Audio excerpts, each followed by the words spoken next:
आज हम final year के स्टूडेंट्स मैकेनिकल ब्रांच के छात्रों के लिए ME 309 mechanical estimating and costing के unit 7 estimation in welding shop अर्थात वेल्डिंग शॉप में वेल्डिंग करने में लगे समय की गणना व लागत के बारे में चर्चा करते हैं।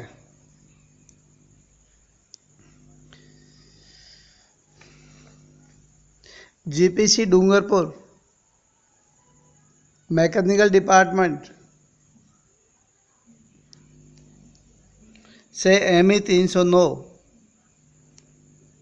के लेक्चर में सभी छात्रों का स्वागत है। सबसे पहले हम वेल्डिंग के बारे में अध्ययन करते हैं। वेल्डिंग दो समान व असमान धातुओं को परस्पर जोड़ने का एक तरीका है। विभिन्न आकार व आकृति की धातुओं को जोड़ने में वेल्डिंग की महत्वपूर्ण भूमिका है। सभी स्थानों पर जैसे पुल, रेलवे, हवाई जहाज, भवन, घर, मशीनें, यंत्र और उपकरण में वेल्डिंग का प्रयोग किया जाता है। वेल्डिंग द्वारा विभिन्न प्रकार की धातुओं व मिश्रित धातुओं को परस्पर जोड़ा जाता है। वेल्डिंग की नई विधियों द्वारा एल्यूमीनियम, पीतल, कांसा, मिश्रित इस्पात, ढलवां लोहा व मोनल मेटल आदि सभी धातुओं को परस्पर जोड़ा जा सकता है।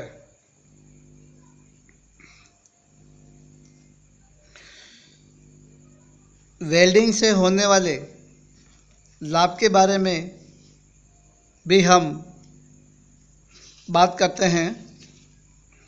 दो या दो से अधिक धातु खंडों को वांछित ताप के द्वारा दबाव या दबाव रहित या फिलर धातु का प्रयोग करने या न करने द्वारा जोड़े जाने के प्रक्रम को वेल्डिंग कहते हैं।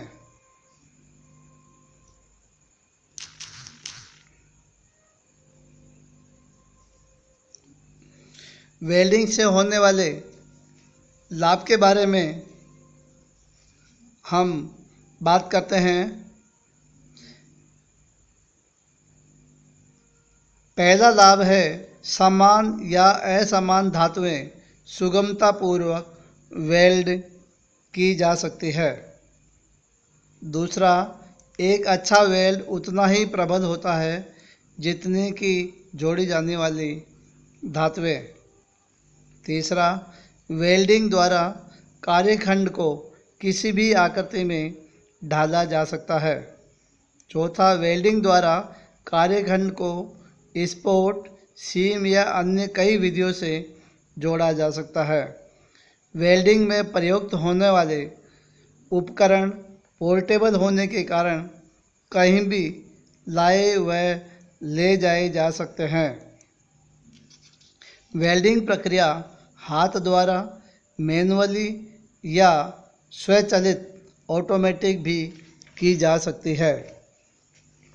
वेल्डिंग की कुछ हानियां भी हैं।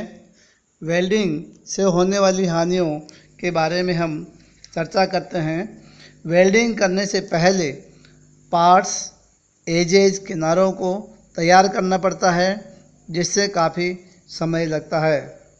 विशेष सावधानियां नहीं रखने पर कार्यखंड कार्य योग्य नहीं रहता। गैस वेल्डिंग से निकलने वाली हानिकारक गैसें वायुमंडल को दूषित कर देती है। वेल्डिंग करते समय कार्यखंड को पकड़ने के लिए जिग व फिक्सर का प्रयोग करना पड़ता है, जो काफ़ी महंगे होते हैं। इसके बाद में हम बात करते हैं टाइप्स ऑफ वेल्डिंग। वेल्डिंग दो तरह से की जा सकती है, गैस वेल्डिंग व आर्क वेल्डिंग। गैस वेल्डिंग में गैसों को ताप स्रोत के अनुसार प्रयुक्त किया जाता है। इसमें मुख्यतः ऑक्सीजन व एसिटिलीन गैसें प्रयोग की जाती है। इन गैसों को परस्पर मिलाने पर ज्वाला उत्पन्न होती है। ऑक्सीजन गैस जलने में सहायता करती है, जबकि एसिटिलीन गैस एक ज्वलनशील गैस है। यह हाइड्रोजन व कार्बन का संयुक्त यौगिक है। एसिटिलीन में हाइड्रोजन व कार्बन होते हैं। इसमें अन्य ज्वलनशील गैसें जैसे hydrogen, coal, propane, butane, natural gases, petrol gas इत्यादि भी वेल्डिंग में प्रयुक्त होने वाली गैसें हैं। इसी के साथ हम बात करते हैं types of flames. Gas welding में हम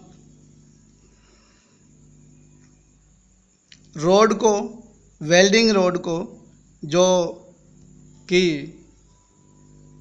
ब्रास की व आयरन रोड हो सकती है, हाथ में पकड़कर गैस की ज्वाला उत्पन्न करते हैं। गैस की ज्वाला में रेगुलेटर का प्रयोग किया जाता है।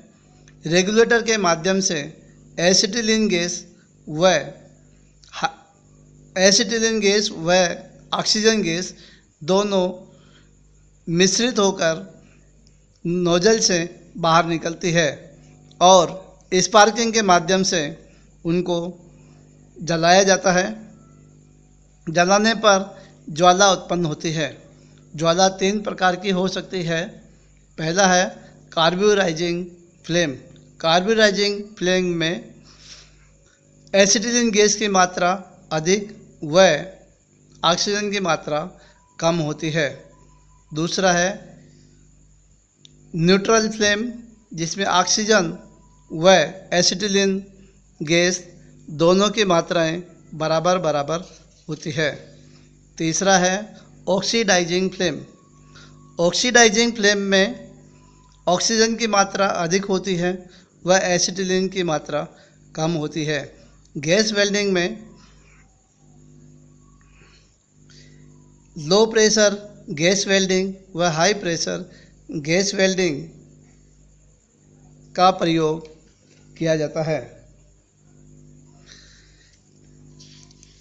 टेक्निक ऑफ वेल्डिंग में 2 तरह की टेक्निक को प्रयोग में लिया जाता है, लेफ्ट वर्ड टेक्निक व right word technique. Left word technique में रोड को हम हाथ में पकड़कर बाईं तरफ खिसकाते जाते हैं एवं फ्लेम को दाएं हाथ में पकड़कर आगे खिसकाते जाते हैं। फिलर रोड जब ज्वाला से गर्म होकर पिघलने लगती है तो वह वेल्डिंग का कार्य करने लगती है। हम एस्टिमेटिंग एंड कॉस्टिंग में 3 mm की मोटी 3 mm से 5 mm तक की मोटाई की प्लेटों को जोड़ने के लिए लेफ्ट वर्ड वेल्डिंग टेक्निक का प्रयोग करते हैं।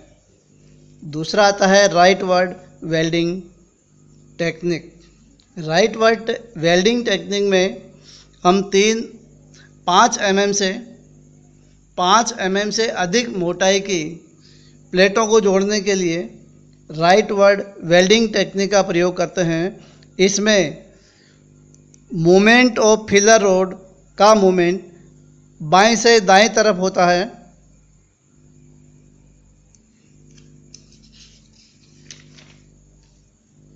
इसके बाद आता है हमारा आर्क वेल्डिंग। आर्क वेल्डिंग में हम ट्रांसफार्मर का प्रयोग करते हैं। ट्रांसफार्मर जिसको हम वेल्डिंग ट्रांसफार्मर भी कहते हैं।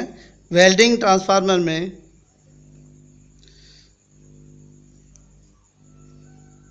दो टर्मिनल होते हैं, पॉजिटिव टर्मिनल व नेगेटिव टर्मिनल।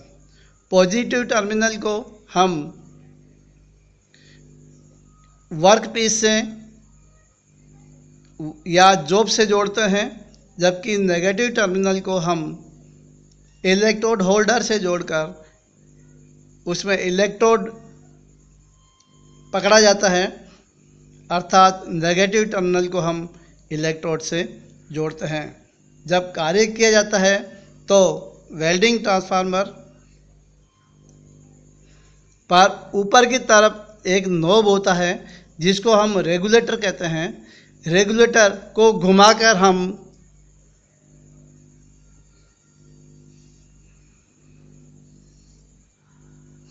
करंट को उच्च व कम कर सकते हैं। वेल्डिंग कटिंग के लिए उच्च करंट की आवश्यकता होती है, अतः उस समय हम उच्च करंट पर, उच्च वोल्टेज पे कार्य करते हैं। साधारणतया हम वेल्डिंग ट्रांसफार्मर के माध्यम से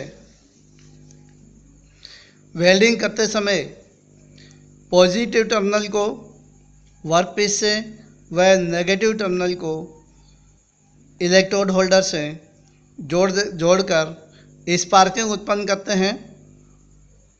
स्पार्किंग से इलेक्ट्रोड पिघलने लगता है एवं दो पीसेस को जोड़ा जा सकता है। इलेक्ट्रोड पिघलकर दोनों पीसेस के बीच में फिलअप हो जाता है एवं एयर के माध्यम से ठंडा होकर वह डिपॉजिट हो जाता है एवं दोनों पीसेस को जोड़ देता है। अब हम बात करते हैं टाइप ऑफ जॉइंट्स। वेल्डिंग में हम दो तरह के जॉइंट की बात करते हैं। पहला है लैप जॉइंट। लैप जॉइंट में किनारे से लैप जॉइंट में हम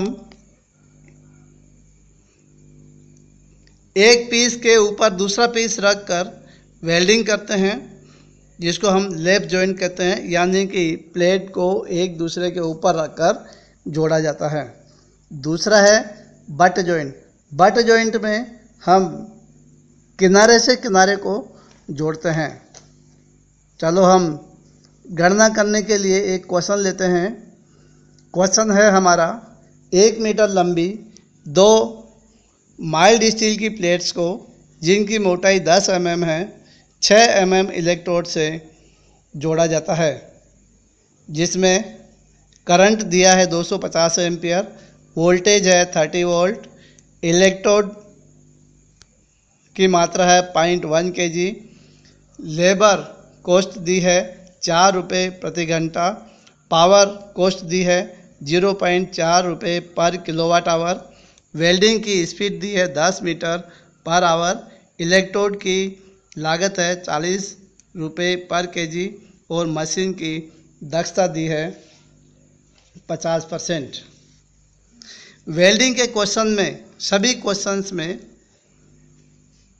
गणना करते समय हमें सबसे पहले ये देखा जाता है कि वेल्डिंग की स्पीड क्या दी है। इस क्वेश्चन में वेल्डिंग की स्पीड 10 मीटर पर आवर दी है, इसलिए 1 मीटर लेंथ के लिए वेल्डिंग करने में लगा समय हम निकालते हैं, ये 1/10 आवर आता है। कॉस्ट ऑफ इलेक्ट्रोड निकालते हैं। 1 मीटर वेल्डिंग लेंथ के लिए इलेक्ट्रोड की मात्रा दी है 0.1 kg, कॉस्ट ऑफ इलेक्ट्रोड दिया है 40 रुपये पर केजी। तो 1 मीटर लेंथ प्लेट्स को के लिए इलेक्ट्रोड की कॉस्ट हो जाएगी 0.1 × 40 = 4 रुपये। दूसरा है लेबर कॉस्ट। लेबर कॉस्ट के लिए हमें 1 मीटर वेल्ड को टाइम की आवश्यकता होती है 1/10 घंटे, जो हमने पहले निकाल लिया है। ये वेल्डिंग स्पीड से निकाला जाता है। लेबर कॉस्ट दिया हमारे को 4 रुपये पर आवर, तो लेबर कॉस्ट हो जाएगी 1/10 into 4 equal to 0.4 rupees. Power cost हम निकालते हैं। पावर कंजम्पशन निकालने के लिए power P equal to V voltage into I ampere current बटे एफिशिएंसी होता है। ये 30 इंटू 250 बटे एफिशिएंसी, क्योंकि परसेंटेज में है इसलिए ये 0.50 हो जाएगा। ये 15,000 वाट होता है, इसमें 1000 से भाग देने पर ये 15 किलोवाट प्राप्त होता है। Power in kilowatt hour, hour यानी कि इसको टाइम से भी गुणा करेंगे तो 15 इंटू 1/10 घंटे, ये 1.5 किलोवाट आवर आता है। पावर ऑफ कॉस्ट 0.4 रुपीज़ पर किलोवाट हमें दिया है, तो कॉस्ट ऑफ इलेक्ट्रिसिटी हो जाएगी 0.4 into 1.5 equal to 0.6 rupees. Total welding cost निकालने के लिए हम इन सभी को जोड़ देंगे। Cost of electrode plus labour cost plus electricity power cost, तीनों को जोड़ने से हमें 4 रुपये प्लस 0.4 रुपये plus 0.6 rupees equal to 5 rupees.